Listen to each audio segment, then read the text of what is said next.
My cat's still around. I hope she doesn't knock the camera over. Anyway, she'll probably save herself. All right, the third video today, and for this, now if any of you have joined lately, or, oh, here she comes, and you don't have a whole set of notes, you wouldn't have this, but back in your notes, there's a section called Literary Devices. It's the 6th section of your notes. So this would be back on page 6 point something. And a framing device is what I call it. I'm not the only one who calls it that, framing device. It's when you put one story or more inside another story. In other words, you're telling a story and you have a character tell a story, or tell more stories. Then you have framed it. A lot like, here's the frame, that's the story you're telling, and there's one of the stories, and here's another story, and here's another story. And you can come back to the frame or go into the story. It's often used. Sometimes I'd horrify kids because they wouldn't be listening close, and I'd say, now say I had a joke to tell. I could just tell you the joke, or I could start by saying, hey, yesterday I was called down to the office, the principal said, leave your class, come down here, I want to talk to you right now. And I thought, whoa, okay, are you sure? And I went down, and there sat the principal with his feet up on the desk, smoking a cigar, saying, Frank, I got to tell you this story. Well, the kids are wide-eyed by now. I was like, what, did that really happen? I said, no, I'm just showing you. And then have the principal tell the joke. That way I would have framed it. So anyway, there are some famous examples of it. Arabian Nights, that's the reason I'm telling you about it now. Supposedly, there were 1,001 stories.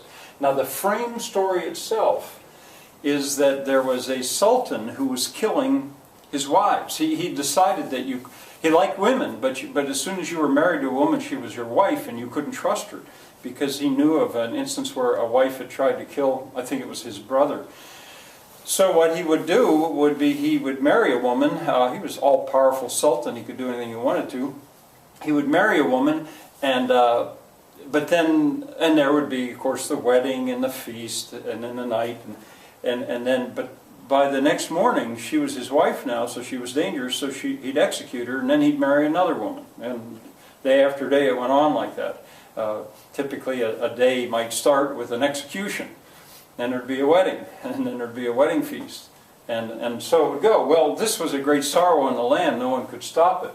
Well, according to the story, Scheherazade, I should have put her name here, went to her father and said, please present me at the Sultan's court. And he said, no, you're crazy. You know what's happening. You're a beautiful woman. He's going to want to marry you, and you'll be dead. But she wouldn't let it go. She kept saying, please, Father, do this. Finally, her father got so mad at her for insisting. He says, this serves you right. You're a thankless daughter. You're willing to break your father's heart. I'll take you down there to the court. So she got to go. Of course, the Sultan saw her, wanted to marry her. A month or so later on, there was the wedding day, and she was married. Presumably, that morning there'd been an execution, or recently, and so then the wedding ceremony went on, and then the feast. Well, at the feast, Scheherazade began to tell a story, and it was such a good story that people had never heard such a wonderful story. And she had everybody listening so close, but then she suddenly stopped and said, I'm too tired. I can't finish this story tonight, but I'll finish it tomorrow. And they said, no, you finish it tonight. I can't. I'm too tired. I won't do it justice. But I promise you, I'll finish it tomorrow. So they had to wait. So the next day there was no execution. Everyone was waiting till that evening at the feast where they hear the rest of the story. Well, Scheherazade finished the story, and it was wonderful. But then she started another one, and it was even better than the first.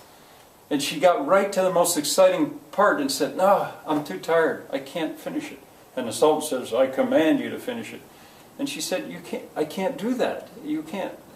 I can't. There's a magic to telling a story, and I can't, but I'll finish it tomorrow night. And so the next night she finished it, started another one, and on it went, supposedly for 1,001 nights. Well, I told that whole frame. Chaucer's Canterbury Tales. Chaucer's Canterbury Tales is also a framed story and a set of stories. When we get to it, I'll tell you about that one. Boccaccio's Decameron, there's 100 stories there for 10 nights.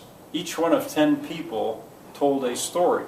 So in the Decameron, you would have, say, the third story of the fourth night, or the ninth story of the eighth night. That's a collection. These come from basically the Middle Ages or the Renaissance. Never-Ending Story is a modern-day movie that a lot of times kids know. It has a frame in and out of a kid reading a book, and that's the frame, and then he would go into the story and then come back. The Princess Bride, this is a movie where a kid, the frame is a kid is sick in bed, and his grandfather comes to read to him, and it goes in and out of the story. The Wizard of Oz is framed. I like to point that out because the frame is in black and white. That's the tornado hitting Kansas. But then off they go to the land of Oz. All right, this has been kind of a strange day with the wet blackboard and the cat. Come here, kitty. Here, just a minute. I'll see if I can show you this cat. Come here, kitty.